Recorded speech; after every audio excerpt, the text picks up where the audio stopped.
Assalamualaikum warahmatullahi wabarakatuh. Halo teman-teman semua, kembali lagi bersama saya di channel Ceng Kurniawan. Terima kasih buat teman-teman yang selalu setia menemani saya di channel Ceng Kurniawan. Saya doakan semoga Allah berikan keturunan yang soleh dan solehah. Semoga Allah memberikan kemudahan dalam setiap urusan yang kita hadapi. Semoga Allah memberikan keberkahan kepada hidup kita, dan Allah melapangkan rezeki kita, dan Allah karuniakan kepada kita kebahagiaan di dunia dan di akhirat. Amin ya robbal alamin. Oke teman-teman, bagi teman-teman yang baru menemukan channel ini, silahkan dukung channel ini agar bisa berbagi manfaat untuk sesama dengan cara klik tombol like, komen, dan subscribe tentunya. Dan jangan lupa nyalakan juga lonceng notifikasinya agar tidak ketinggalan ketika saya upload video terbaru. Terima kasih teman-teman.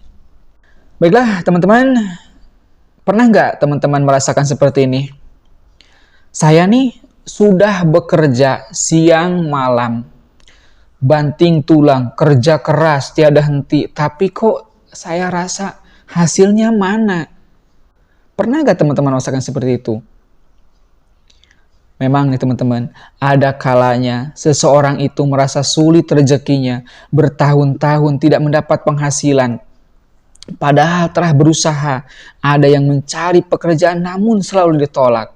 Ada yang mencoba buka usaha namun selalu rugi. Atau bahkan ada yang tidak memiliki keturunan teman-teman. Bisa jadi itu adalah ujian yang Allah berikan kepada kita.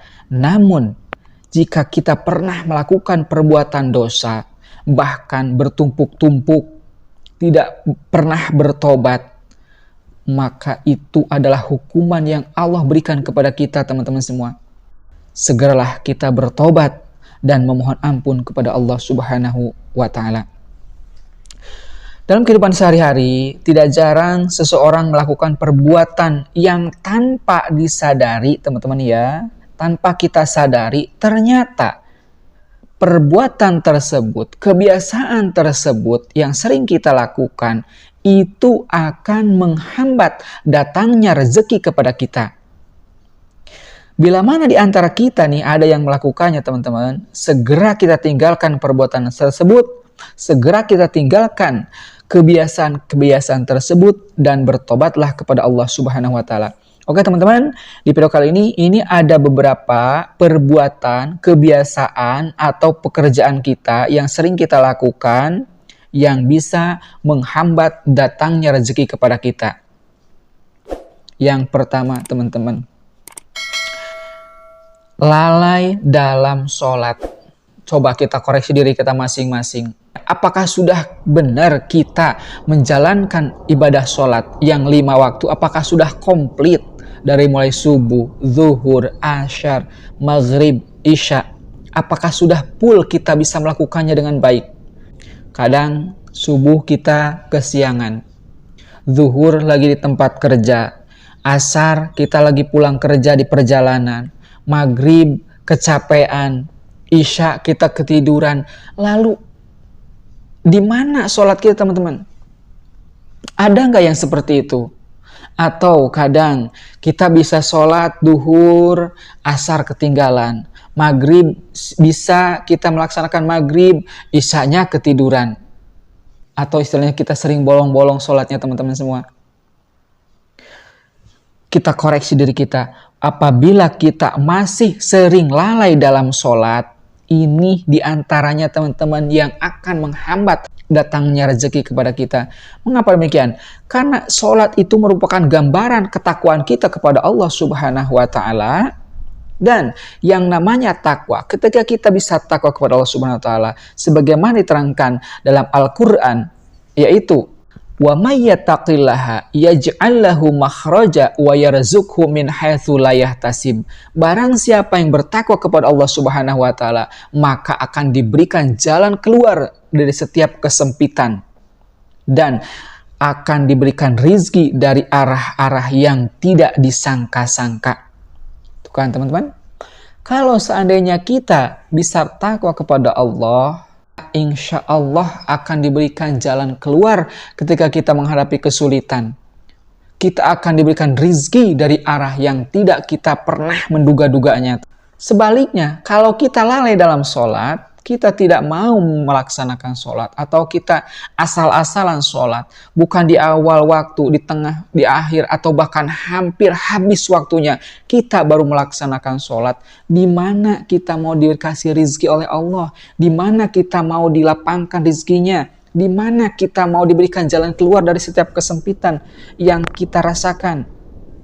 Malah sebaliknya, ketika itu Allah akan menutup pintu rezeki kita, akan menghambat rezeki kita. Allah akan memberikan terus kesempitan, tidak akan memberikan jalan keluar ketika kita lalai dalam sholat. Dan yang kedua, yang bisa menghambat datangnya rezeki kepada kita, yaitu berbuat dosa. Coba teman-teman, saat ini atau keseharian kita, bandingkan amal baik yang kita lakukan dengan perbuatan dosa yang kita lakukan. Coba teman-teman, lebih banyak mana yang kita lakukan? Apakah berbuat dosa ataukah kita takwa kepada Allah Subhanahu wa taala, berbuat amal baik? Jikalau keseharian kita banyak berbuat dosa, teman-teman semua, ini yang akan menghalangi, yang akan menghambat datangnya rezeki kepada kita.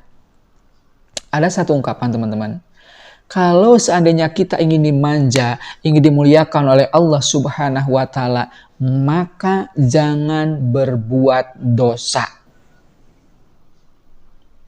Karena setiap perbuatan dosa ini akan berpengaruh terhadap rezeki kita, bahkan menjadi penghalang datangnya rezeki kepada kita. Rasulullah SAW pernah bersabda yang artinya teman-teman semua, sesungguhnya seseorang itu dihalangi dari rezekinya disebabkan oleh dosa yang dilakukannya. Ketika kita sudah bertakwa kepada Allah Subhanahu wa taala atau kita tidak bermaksiat kepada Allah Subhanahu wa taala, namun rezeki kita masih terasa sulit, maka itu adalah ujian bagi kita. Terus solusinya gimana?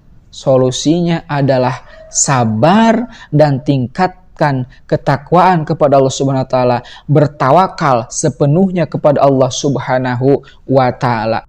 Karena ketika Allah mengurangi rezeki, maksudnya nih ya, ketika Allah mengurangi rezeki kepada kita, itu adalah merupakan salah satu bentuk kasih sayang Allah kepada kita, agar kita selalu bermuhasabah diri kepada Allah.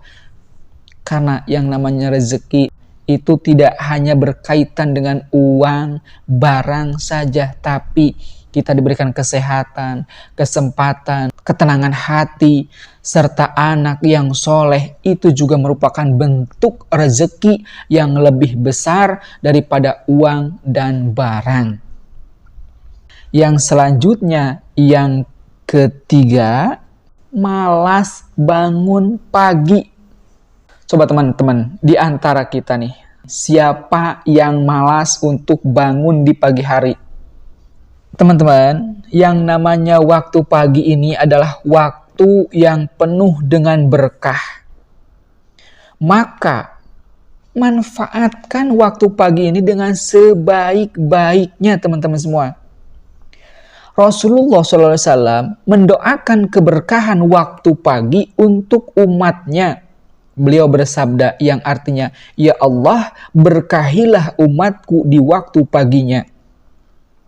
Nah, kalau kita masih bermalas-malasan, kita sulit untuk bangun tidur, bahkan kita ketinggalan sholat subuh, atau setelah melaksanakan sholat subuh tidur lagi, tidak merutinkan zikir dan baca Al-Quran, maka segeralah ubah kebiasaan buruk ini, ubah kebiasaan yang tidak baik kita ini, karena perbuatan tersebut itu yang akan menghalangi datangnya rezeki.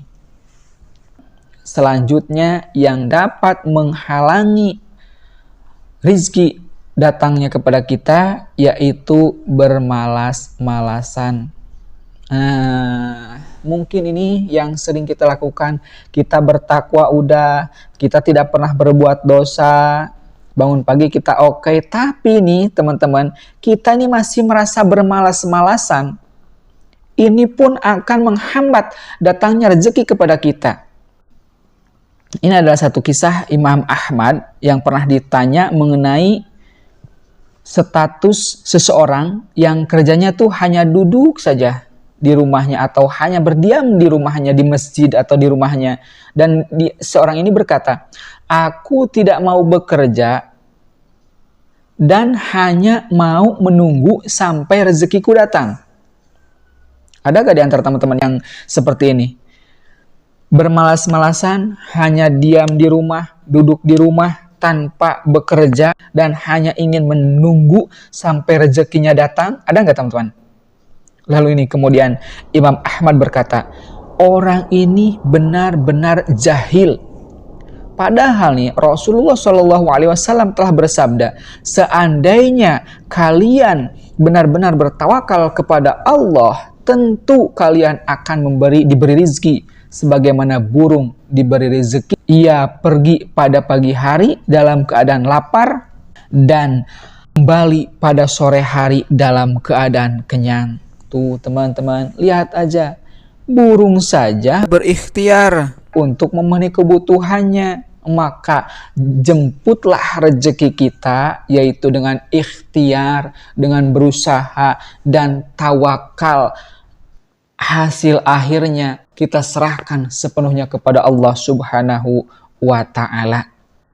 Sekian teman-teman, pada kesempatan kali ini yang dapat saya sampaikan, semoga bisa bermanfaat khususnya bagi saya dan untuk teman-teman semua. Akhirul kalam, wassalamualaikum warahmatullahi wabarakatuh.